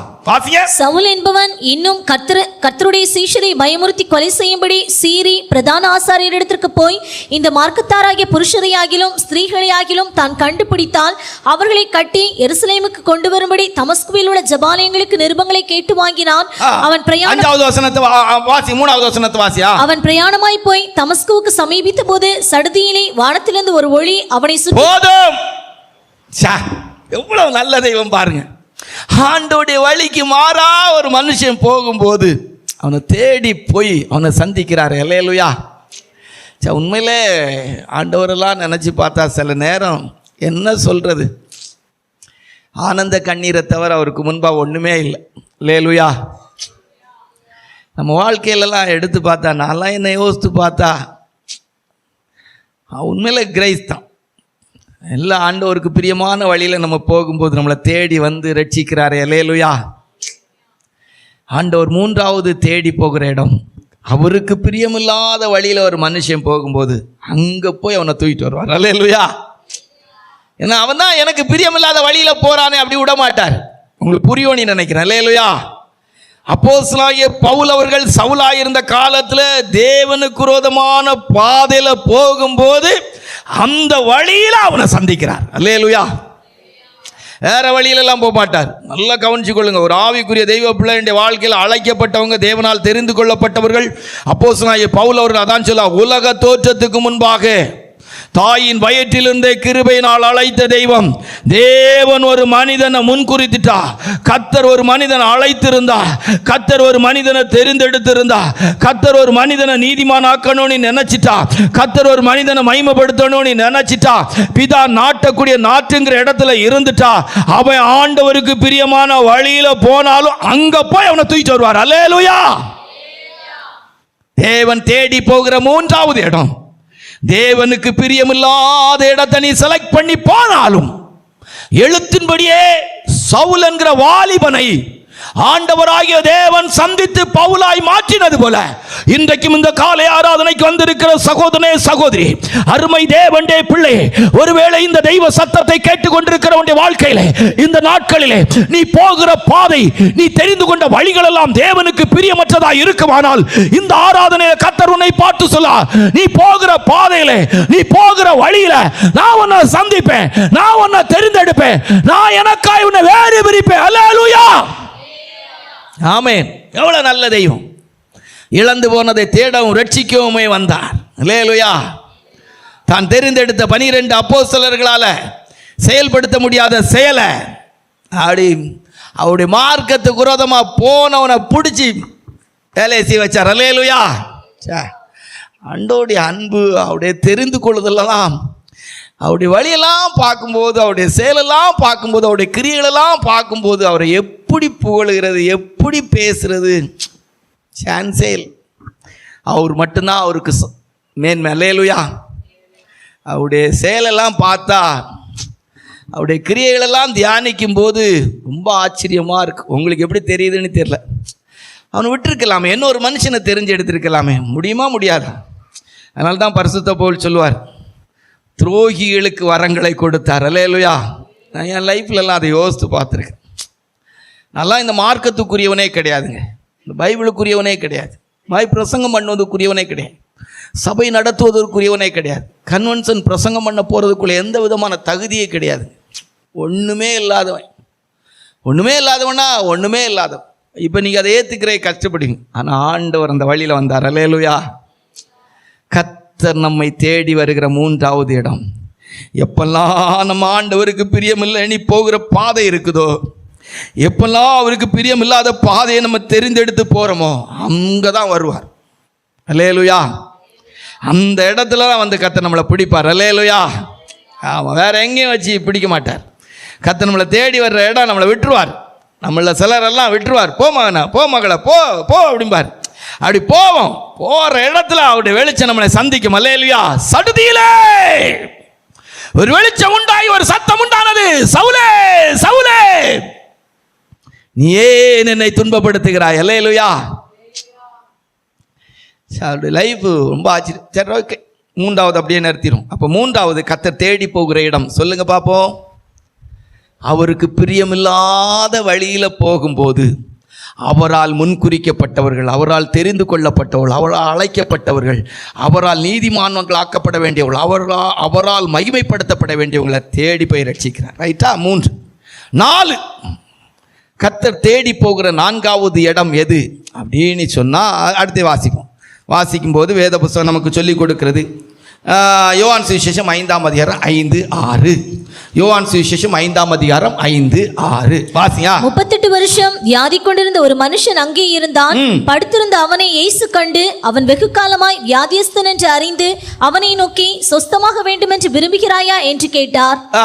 அதற்கு வியாதியஸ்தன், ஆண்டவரே, தண்ணீர் கலக்கப்படும் போது போதும். அப்போ 4வது ஆண்டவரா இயேசுப்பா தேடி போகிற இடம். சொத்தமாக விரும்புகிறாயான்னு கேட்ட போது அவன் சொன்னா, யாருமே என்னை கொண்டு போய் குளத்துக்குள்ள என்ன செய்யலை, விடலை, யாரும் இல்லை. 38 வருஷம் வியாதியஸ்தன். இதில் ஒரு காரியத்தை உங்களுக்கு சொல்லிட்டு போகலான்னு நினைக்கிறேன்.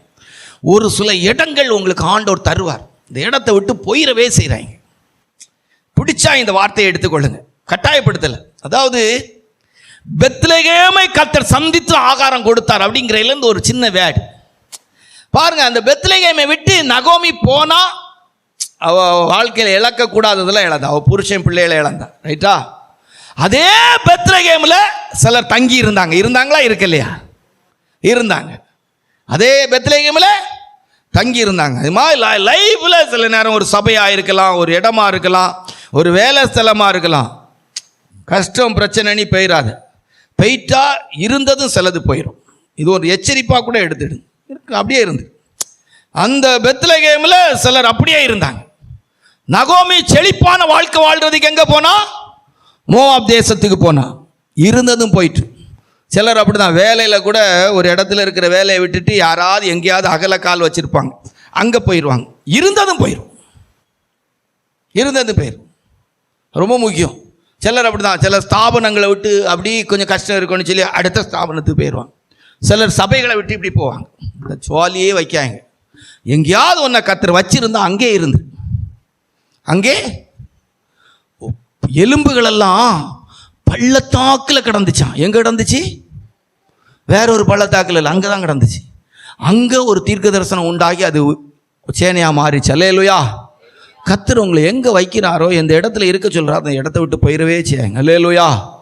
அந்த 40 வருஷம் சப்பானி இது கூட ஒரு பிரசங்கம் எழுது. இருக்க வேண்டிய இடத்துல இருந்தால் ஆசீர்வாதம் தானாக வரும். இடம் தேடி வரும் ஆசீர்வாதம் அப்படின்னு போட்டுக்கு தலைப்பை. எப்படி? இடம் தேடி, ஆமாம் அப்படி போடுங்க. இடம் தேடி வரும். தலைப்பு என்னது? இடம் தேடி வரும் அப்படின்னு ஒரு தலைப்பை போட்டு டெவலப் பண்ணிவிடு.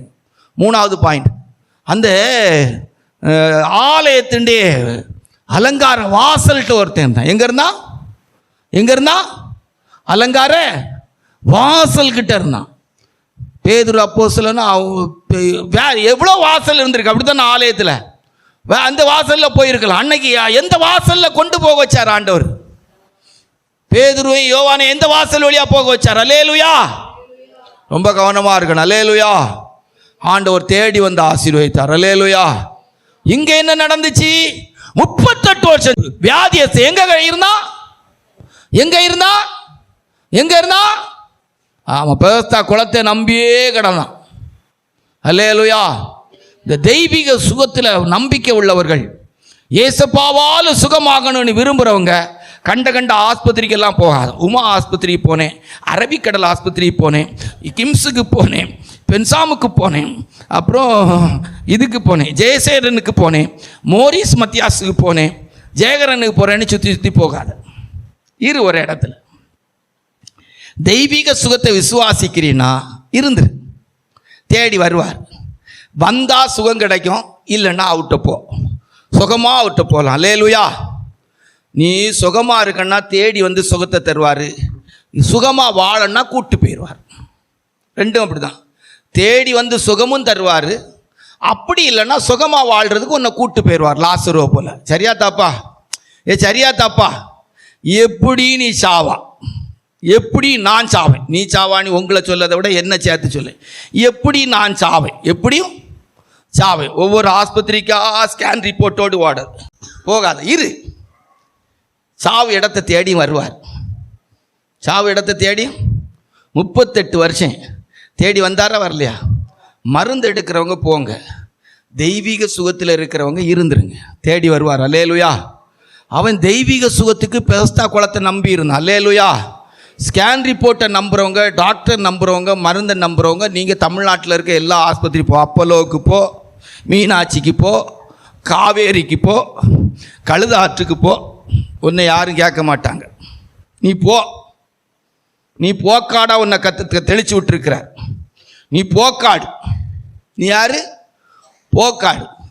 தெய்வீக சுகம் நீ வந்துட்டீன்னா இருந்துரு. எங்க?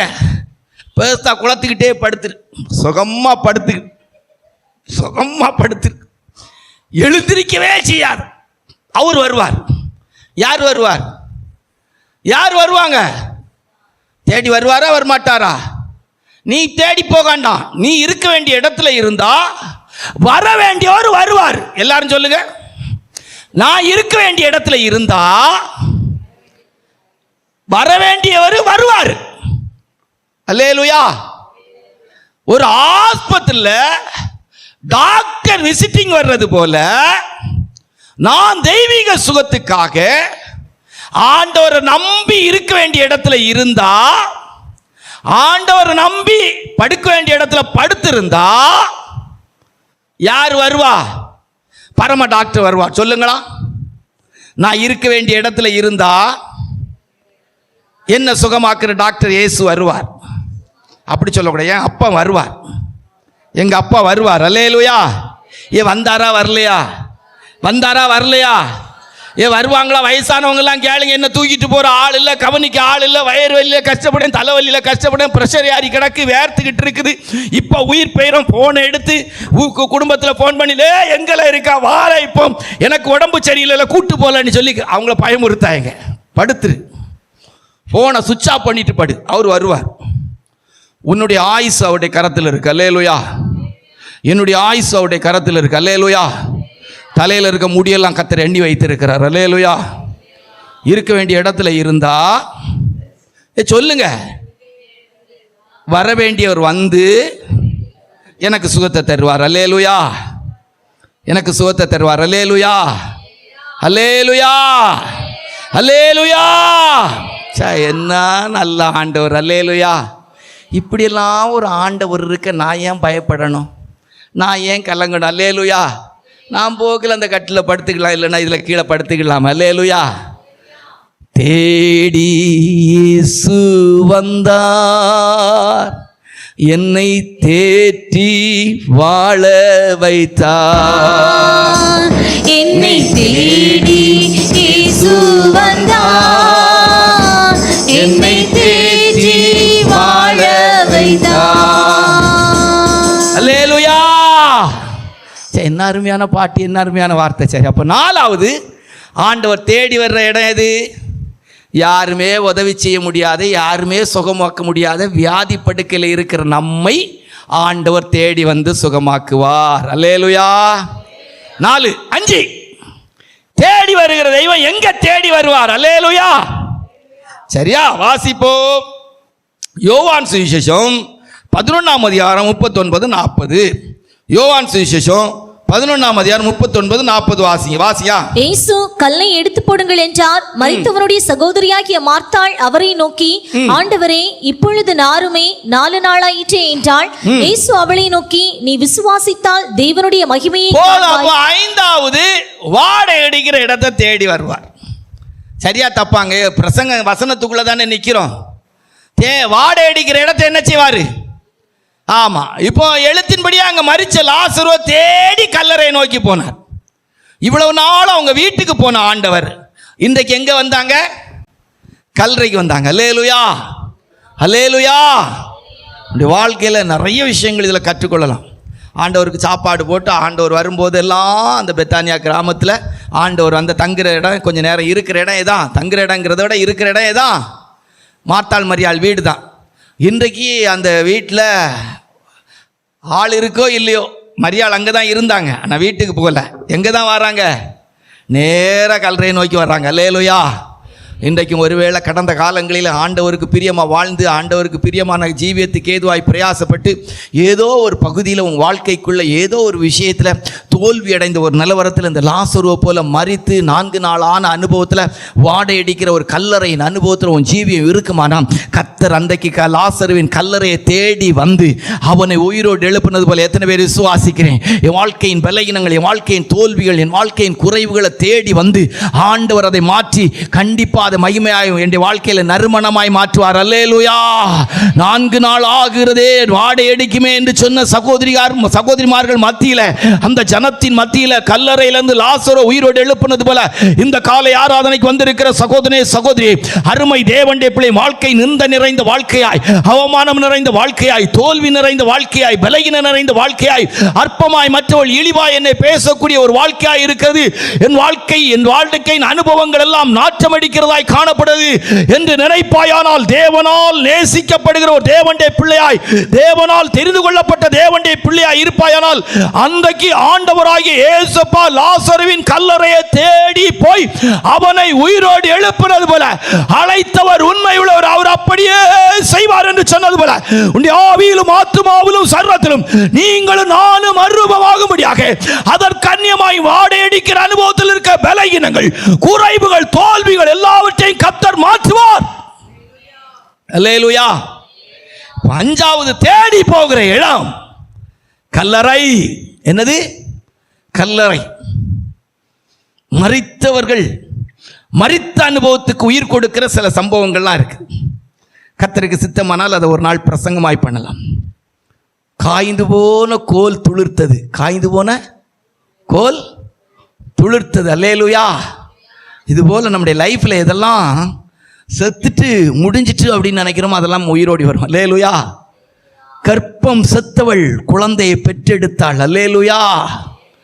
செத்து போனவன் என்று சொல்லக்கூடிய யோசேப்பை யாக்கோபு உயிரோடு காணும்படி செய்தார். அல்லேலூயா.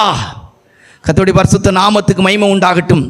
ஆகையினால ஐந்தாவது, நான் வாடையை மாற்றும்படி வாடை அடிக்கிற கல்லறையை தேடி போகிறவர். அல்லேலூயா. ஒருவேளை நிந்தைகள், அவமானங்கள் மத்தியில், தோல்விகள் மத்தியில், பலகீனங்கள் மத்தியில் முடிஞ்சுது, அவ்வளோதான் நீ நினைக்கிற ஒரு ஆளாக நீங்கள் அப்படிப்பட்ட ஒரு குடும்பமாக இருந்தால் கர்த்தர் உங்களை தேடி வந்து மகிமையான காரியத்தை செய்வார். 6, கர்த்தருடைய பரிசுத்த நாமத்து மகிமை. வேதத்தில் வாசிக்கும் போது வேதம் நமக்கு சொல்லிக் கொடுக்கிறது கர்த்தர் எங்கே எதை தேடி வருவார் அப்படின்னு சொன்னால், லூக்கா சுவிசேஷம் 7ஆம் அதிகாரம் 12 15 வரைக்கும் வாசித்தான்.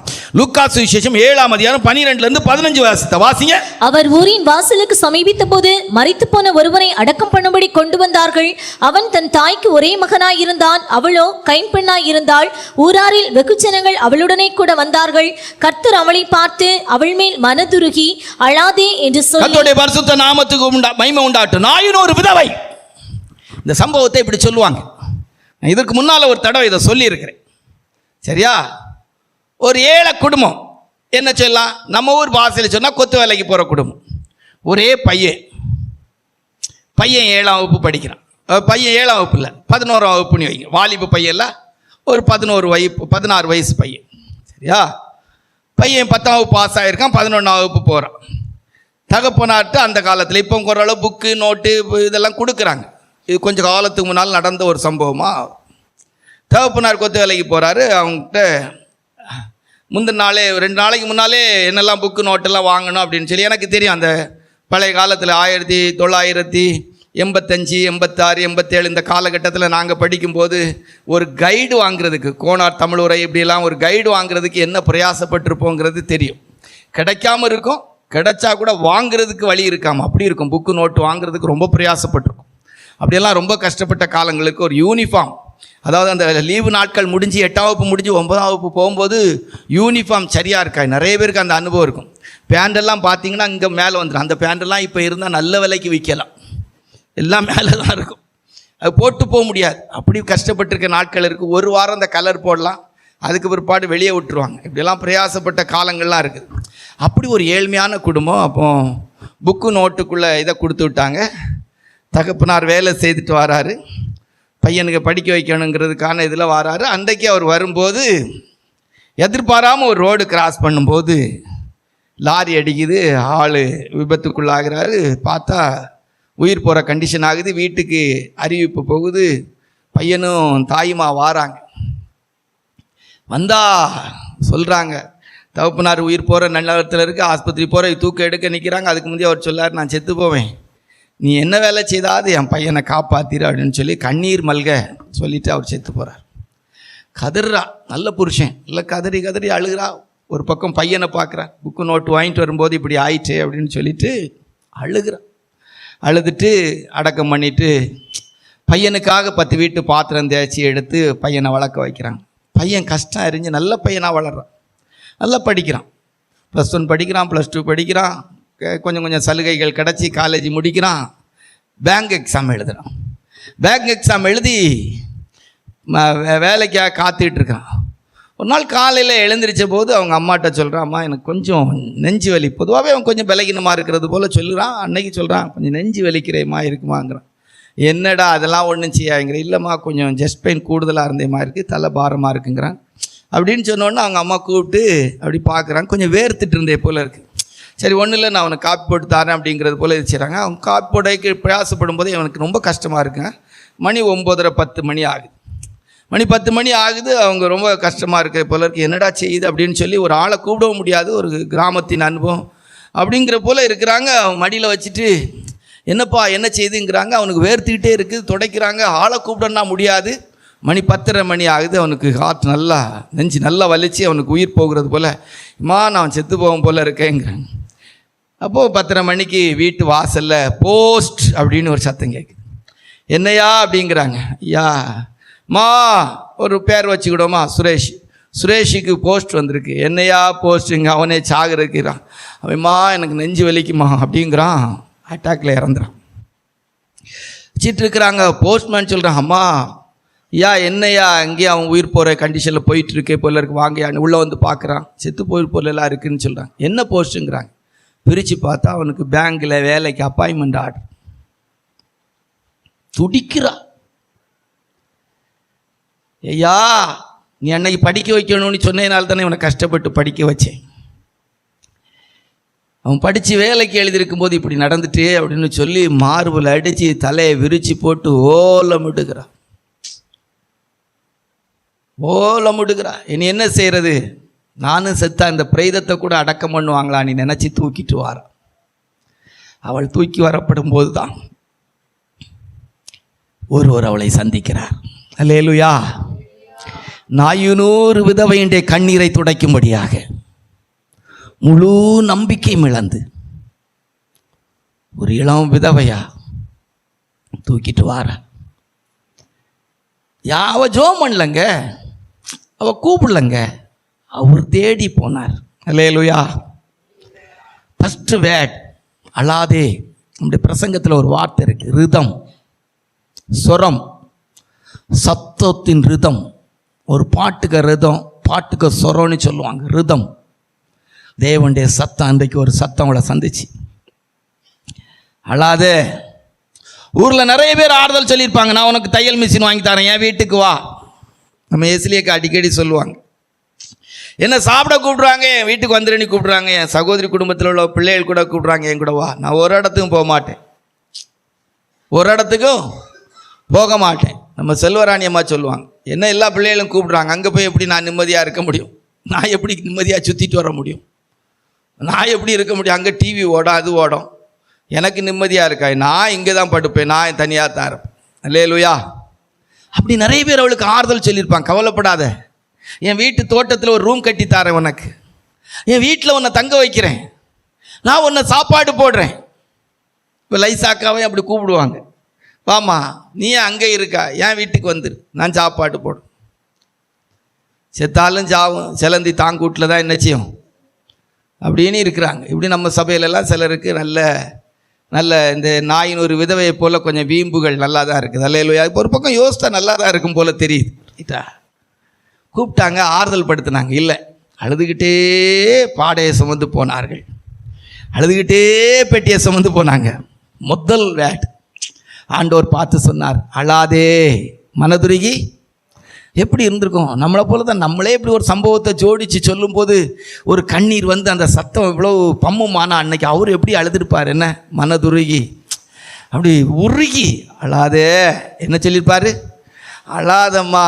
நம்ம ஊர் பாசையில் சொன்னால் ஏம்மா அழுக, அழாதம்மா அப்படின்னார். அவளுக்கு என்ன ஏதுன்னு தெரிஞ்சிருக்காது. அப்படியே பாடையை தொட்டு, வாலிபனே எழுந்துரு. அல்லேலூயா. எத்தனை பேர் இந்த காலை நேரத்தில் விசுவாசிக்கிறீங்க? மொத்த நம்பிக்கையும் பாட கட்டப்பட்டுட்டு பரலோகத்துக்கு போவனா, போக மாட்டேனா, அழைப்பில் நிற்பனா, நிற்க மாட்டேனா, கடைசி வரைக்கும் வாழ்வனா, வாழ மாட்டேனா? வாலிபன் என்பது பொல்லாங்கனை ஜெயிக்கிற ஜெயஜீவியத்தை காட்டுகிறது. அல்லேலூயா. நீங்கள் பொல்லாங்கனை ஜெயித்ததுனால் உங்களுக்கு எழுதுகிறேன். அல்லேலூயா. என் வாழ்க்கை, என்னுடைய அனுபவத்தில், என்னுடைய வாழ்க்கையில், என்னுடைய நம்பிக்கையெல்லாம் நான் இழந்து போனது போல வாழ்ந்துகிட்டு இருக்கிறேன். எனக்கு ஒரு நம்பிக்கையே இல்லையா? கல்றையை நோக்கி போயிட்டு இருக்கேன். வாழ்க்கை பின்மாற்றம் ஆயிருமோ, அழைப்பில் நிற்க முடியாதோ, நான் பரலோகத்துக்கு போவனா, போக மாட்டேனா, சந்தேகத்தில் ஊசலாடிட்டு இருக்குது. ஆண்டவன் அன்றைக்கு நாயின் ஒரு விதவையை சந்தித்து அழாதே என்று சொல்லி அவளை பார்த்து சொல்லிட்டு அடுத்தது பாடையை தொட்டு, வாலிபனே எழுந்திரு என்று சொல்லி அன்றைக்கு அந்த வாலிபனை உயிரோடு எழுப்பினது போல, என்ன அருமை ஆவிக்குரிய சகோதரியே, சகோதரியே, என்ன அருமை ஆவிக்குரிய தேவனுடைய ஜனமே, இன்றைக்கு ஒருவேளை இந்த காலை வேளையில நீ எதை இழந்து இந்த பாதையில போனாலும் உன்னை தேடி வந்து உன் இழப்புகளை மாற்றக்கூடிய ஒரு தேவன். அல்லேலூயா. முந்தின ஆலயத்தினுடைய மகிமையை பார்க்கிலும் பிந்தின ஆலயத்தினுடைய மகிமை பெரிதாயிருக்கு. பேசுறதுக்கு வார்த்தைகள் இருக்குது, சமயத்தை எடுக்காம சுருக்கி கொள்றேன். வாழ்க்கையில் எந்த ஸ்பிரிச்சுவல் லைஃப்பை இழந்திருப்பீங்கனாலும் இந்த வார்த்தையை விசுவாசித்து, ஆண்டவரே அன்றைக்கு நாயின் ஒரு வித வேண்டிய மகனை உயிரோடு எழுப்பினது போல என் வாழ்க்கையின் தோல்வியை ஒத்துக்கொள்கிறேன், எனக்கு ஒரு ஜெய ஜீவியத்தை தாங்க, எனக்கு ஒரு பூர்ணமாக்கப்பட்ட ஒரு வாழ்க்கையை தாங்க ஆண்டவரே. நான் ஒரு வாலிபனை போல எனக்குள்ளே ஜெயங்கொண்டவனாய் வாழ எனக்கு உதவி செய்யுங்க, என்ன மாற்றுங்க ஆண்டவரே கேளுங்க. 7வது ஆண்டவர் ஆகிய தேவன் தேடி வருகிற இடம். எப்போதுமே நம்ம வண்டி எங்கே வந்து தான் நிற்கணும்? பரலோகத்தில் தானே வந்து நிற்கணும். அல்லேலூயா. மத்தேயு சுவிசேஷம் 14ஆம் அதிகாரம் 25 வாத்துட்டு 1 தெசலோனிக்கேயர் 4ஆம் அதிகாரம் 16, 14, 17 வாசிக்கும் போது, மத்தேயு சுவிசேஷம் 14:25 வாசித்து விட்டு 1 தெசலோனிக்கேயர் 16:17 வாசிக்கும் போது வாசிங்க. இரவின் 4ஆம் சாமத்திலே இயேசு கடலின் மேல் நடந்து ஆமென். ஆண்டவராய் இயேசுப்பா 7வது தேடி வருவார். அக்கறைக்கு போகும்போது துரிதப்படுத்தின ஆண்டவர் ராத்திரி படகு 4ஆம் ஜாமம் வரும்போது அலைவு பட்டு அப்படி படகு தள்ளாடி நிக்கி படகு அலைவு பட்டுக்கிட்டு இருக்குது. புறப்பட்ட இடத்துக்கு வர முடியாது, போக வேண்டிய இடத்துக்கு போகவும் முடியாது. ஆண்டவர் தேடி வந்தாரா வரலையா? 4ஆம் ஜாமத்தில் ஆண்டவர் என்ன செய்தாரா? கடலின் மேல் நடந்து வந்தார். அல்லேலூயா. 1 தெசலோனிக்கேயர் புஸ்தகத்தில் 4ஆம் அதிகாரத்தில் 16-17 வாசிக்கும் போது ஆரவாரத்தோடும் பிரதான தூதனுடைய சத்தத்தோடும் தெய்வ ஏழக்காலத்தோடும் இறங்கி வருவார். வாசிங்க. ஏனெனில் கர்த்தர் தாமே ஆரவாரத்தோடும் பிரதான தூதனுடைய சத்தத்தோடும் தெய்வ எக்காலத்தோடும் வானத்திலிருந்து இறங்கி வருவார். அப்பொழுது கிறிஸ்துவுக்குள் மரித்தவர்கள் முதலாவது எழுந்திருப்பார்கள்.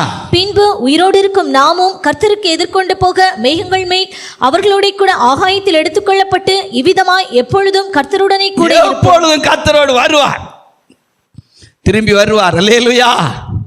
எப்பொழுதும் அவரோடு கூட இருக்கும்படிக்கு வருவார். அல்லேலூயா. எப்படி ஏதேனின் அனுபவத்தில் மனிதனோடு உள்ள ஐக்கியத்தை தேவன் இழந்தாங்களோ அதை விட மேன்மையான அனுபவத்தில் நித்திய ராஜ்யத்தில் நாமும் ஆண்டவரும் இருக்கும்படியாக அன்றைக்கு எழுத்தின்படி சீசர்களுடைய படகு அலைவுபட்டு கொண்டிருந்த போது தேடி வந்து அந்த படகுல ஏறி அக்கறைக்கு கொண்டு போய் சேர்த்தது போல ஆரவாரத்தோடு பிரதானத்தோடு சத்தத்தோடு தெய்வ எக்காலத்தோடு ஆயத்தமாக்கப்பட்ட ஒரு கூட்டத்தை சேர்த்து கொள்ளும்படியாக ஆண்டவராய் இயேசு மத்திய ஆகாயத்தில் வருவார். இழந்து போனதை தேடவும் ரட்சிக்கவும் மனுஷகுமாரன் வந்தார் என்று சொன்னது போல ஏதேன் தோட்டத்திலே மனிதனுக்கு தேவனோடு இருந்த உறவை சத்துரு கெடுத்தான். மனிதன் தேவனோடு ஒரு வாழ்கிற அனுபவத்தை இழந்தான். அதற்கு பிற்பாடு வரப்போகிற நித்தியத்திலே மனிதனும் தேவனும் ஒன்றாய் வாழ்கிற ஒரு அனுபவம் இருக்கும். அந்த அனுபவத்துக்காக ஆண்டவராய் இயேசு சீயோனை கட்டி தமது மகிமையிலே வெளிப்படுவார். கண்களை மூடுவோமா, முழங்கால்களை முடக்குவோமா? எல்லா கர்த்தருடைய பிள்ளைகளும் இழந்து போனதை தேடவும் ரட்சிக்கவும் மனுஷகுமாரன் வந்தார் என்ற வார்த்தையின் வழியாக ஆண்டவராய் இயேசு இழந்து போனதை தேடவும் ரட்சிக்கவும் வந்ததான முதல் இடம் என்ன என்பதை அறிந்தோம். நம்முடைய ஜீவியத்தில் இருள் நிறைந்த அனுபவத்தில் இருக்கிற இருளின் அனுபவத்தை கர்த்தர் தேடி வருகிறார். இரண்டாவது பிரயாசங்கள் எல்லாம் வீணாய் போகிற நிலவரத்தில் இருக்கிற இடத்தை தேடி கர்த்தர் வருகிறார். மூன்றாவதாக இயேசுப்பாவுடைய வழிக்கு மாறாக போகிற இடத்தை தேடி கர்த்தர் வருகிறார். நான்காவதாக 38 வருஷம் வியாதியஸ்தன் பெதஸ்தா குளத்தை நம்பி படுத்திருந்த போது கர்த்தர் தேடி வைந்தார். ஐந்தாவதாக வாடையடிக்கிற கல்லறையை தேடி ஆண்டவராய் இயேசுப்பா வந்தாங்க. ஆறாவதாக மரித்தவனோடு கல்லறை நோக்கி போய் கொண்டிருந்த அந்த நாயின் ஒரு விதவையை சந்திக்கும்படி கர்த்தர் வந்தார். ஏழாவதாக அக்கறைக்கு போங்கள் என்று துரிதப்படுத்தப்பட்ட படகானது அலையுபடும் போது கடலில் நடந்து வந்தார். இதுபோல கர்த்தருடைய வருகைக்காய் ஆயத்தமாக்கப்பட்டு கொண்டிருக்க ஒரு கூட்டம் ஜனத்தை சேர்க்கும்படியாக மத்திய ஆகாயத்திலே கர்த்தர் சீயோனை கட்டி தமது மகிமையிலே வெளிப்படுவார் என்று சொன்னது போல ஆரவாரத்தோடு பிரதான தூதனுடைய சத்தத்தோடு தேவ எக்காலத்தோடு இறங்கி வருகிற நாள் நெருங்கி கொண்டிருக்கிறது. ஒருவேளை இந்த ஆராதனையிலும் கர்த்தருடைய சமூகத்தில் வந்திருக்கிற சகோதரனே சகோதரி, இரவெல்லாம் பிரயாசப்பட்டு பலன் இல்லாத ஒரு படகாக, ராவெல்லாம் பிரயாசப்பட்டு பிரயோஜனம் இல்லாத ஒரு படகின் அனுபவத்தில் இந்த காலை ஆராதனைக்கு வந்திருப்பீர்களானால், வாடையடிக்கிற கல்லறையின் அனுபவத்தில் என் வாழ்க்கையின் குடும்பம் இருக்குன்னு நினைப்பீர்களானால், அன்றைக்கு ஆண்டவராய் இயேசுப்பா தேடி வந்தது போல ஒரு நாயன் ஒரு விதவையை போல நம்பிக்கை இழந்து கல்லறை தான் வாழ்க்கையின் முடிவு என்று போகிற எண்ணர்மை தெய்வ ஜனமே, உன் வாழ்க்கையை குறித்து, உன்னுடைய வாழ்க்கையின் பலகீனத்தை குறித்து, தோல்வியை குறித்து நினைக்க வேண்டாம். சர்வ வல்லமுள்ள தேவனாகிய கர்த்தர் தேடி வருகிற தெய்வம், ஜீவிக்கிற தெய்வம். ஷமானா ரிமானா ரிபாபாலா கராமானா, நீ இருக்கிற இடத்தை தேடி வருகிற தெய்வம். எத்தனை பேர் விசுவாசிக்கிறீர்கள்? நான் இருக்கிற நிலவரத்தை தேடி வருகிற ஒரு தெய்வம் அல்லவா? என்னை தேடி வந்து ரட்சிக்கிறவர் அல்லவா? நீங்கள் என்னை தெரிந்து கொள்ளவில்லை, நான் அல்லவா உங்களை தெரிந்து கொண்டேன். எத்தனை பேர் நம்பிக்கையோடு விசுவாசத்தோடு சொல்ல முடியும்?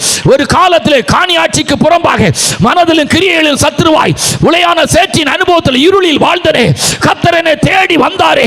எத்தனை தேவைகளை விசாரித்து தந்திருக்கிறார், எத்தனை விதத்தில் என் தோல்வியை நாற்றத்தை மாற்றி இருக்கிறார். இந்த தேவனா என்னை கைவிடுவார் இல்லை. ஆரவாரத்தோடு பிரதான தூதனுடைய சத்தத்தோடு தெய்வ எக்காலத்தோடு கர்த்தர் இறங்கி வருவார். ஆண்டவராய் இயேசு வரும்போது அவரை சந்திக்க இந்த வார்த்தைகளை நம்மை தகுதிப்படுத்துவதாக. ஆமென்.